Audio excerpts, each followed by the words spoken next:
முதல்வர் ஜெயலலிதா மறைவிற்கு பிறகு அதிமுகவின் பொதுச் செயலாளர் யார் என்ற கேள்வி அனைவரின் மனதிலும் எழுந்துள்ளது. அக்கட்சி பொதுக்குழு சென்னை வானரகத்தில் நாளை நடக்க உள்ளது. இதில் சசிகலாவை பொதுச் செயலாளராக பொறுப்பேற்க சொல்லி தீர்மானம் நிறைவேற்ற உள்ளனர் என்ற தகவலும் வெளியாகியுள்ளது. அதே நேரத்தில் சசிகலாவுக்கு கட்சியின் தொண்டர்களிடம் கடும் எதிர்ப்பு உள்ளது. சசிகலாவை பொதுச் செயலாளராக தேர்வு செய்யக்கூடாது என கோரி எம்பி சசிகலா புஷ்பா நேற்று சென்னை உயர்நீதிமன்றத்தில் மனு தாக்கல் செய்தார். இந்த சூழ்நிலையில் பொதுச் செயலாளர் பதவிக்கு சசிகலா புஷ்பாவும் போட்டியிட உள்ளார் என கூறப்படுகிறது. இதற்காக விண்ணப்பம் தாக்கல் செய்ய அவர் இன்று அதிமுக தலைமை அலுவலகத்திற்கு வரவுள்ளார் என்ற தகவலும் பரவியது. இதனையடுத்து இணை ஆணையர் மனோகரன் தலைமையில் அதிமுக தலைமை அலுவலகத்தில் 100க்கும் மேற்பட்ட போலீசார் குவிக்கப்பட்டனர்.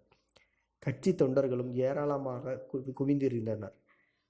ஆனால் எதிர்பார்த்தபடி சசிகலா புஷ்பா வரவில்லை. அவர் சார்பில் அவரது வழக்கறிஞர்கள் சிலர் வந்திருந்தனர். இதனால் அக்கட்சி அலுவலகத்தில் தள்ளுமுள்ளு ஏற்பட்டது. கூட்டத்தினர் தாக்கியதில் சிலர் படுகாயம் அடைந்தனர். ரத்தம் சொட்ட சொட்ட இருந்த சிலரை போலீசார் அங்கிருந்து அகற்றினர்.